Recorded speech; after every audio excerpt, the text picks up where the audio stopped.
Hi, everybody. Welcome to the John Myer podcast. Now, this is going to be a really quick one. Joining us today is Rick Ochs. Rick, thanks for joining me. Thanks, John. All right, our topic today, Rick, and I'm actually going to read this. I posted something on LinkedIn in 2024 framework provided by the FinOps Foundation. So a huge attribution to the FinOps Foundation and the framework that was just released. Rick, I know you had a hand or some kind of a little bit of feedback on it.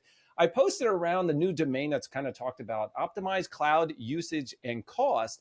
And one thing that I noticed is usage and rate optimization. And there's a favorite phrase that I like to use from a good friends of ours is have your cake and eat it too, where you're doing some rate and usage optimization at the same time. Talk to me more about this. Yeah, so the FinOps Foundation Technical Advisory Council comes together and talks about framework changes like this. And we look at and examine, are there updates needed to the framework? Has thinking changed?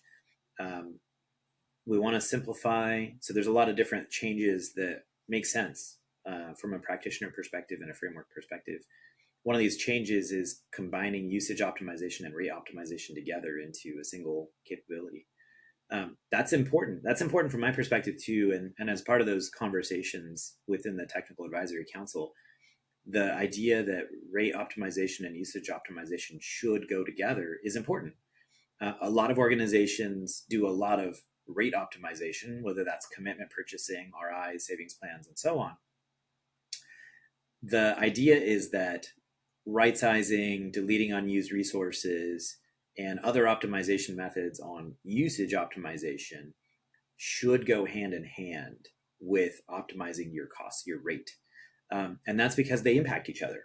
If you were to buy RIs, really aggressive RIs across all of your resources, it's much harder to right size. Then on the other end of the spectrum, there are some people that might feel like, oh, let me right size everything before I buy a single commitment.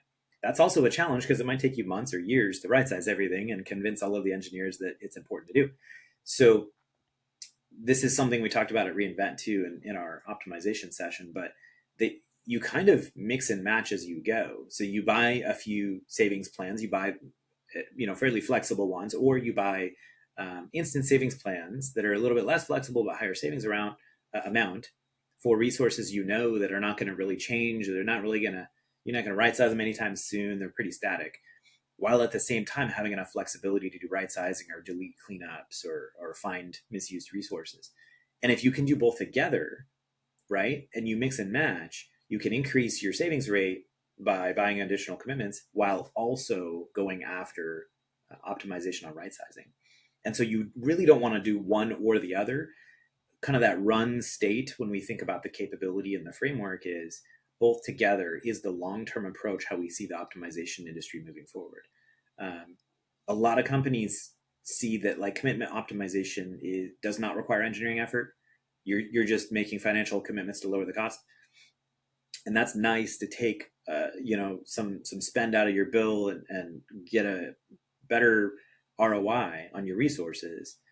But we do think the mature way to do cloud management must include usage management, and whether that's re-architecture, re-platform, modernization, right size, right? That all must be part of the bigger picture.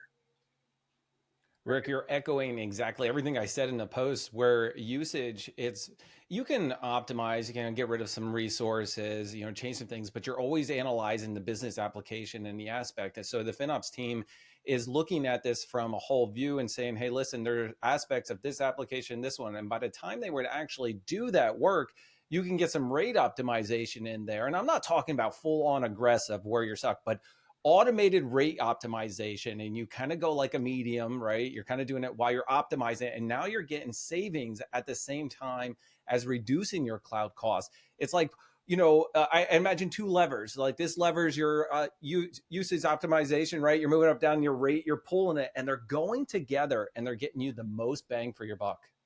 Yeah, I think there's also another element there, which is when we think about usage optimization, there's not like we need to mature in the KPI part of this industry too for optimization. The effective savings rate tracking is pretty cool. I like that metric, but it doesn't account for usage optimization.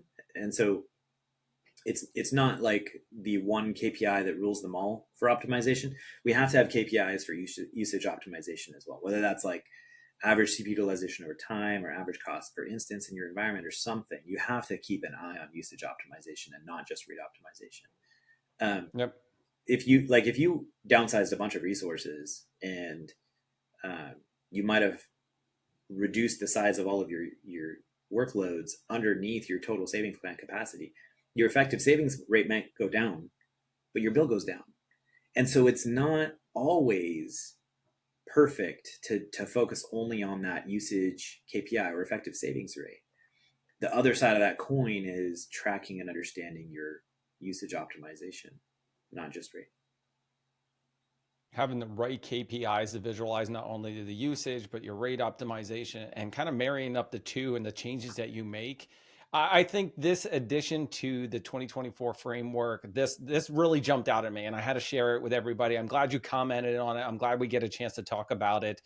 Rick, thank you so much for contributing to some of this and providing your technical expertise into some of these changes. And everybody else as part of the technical community, thank you so much.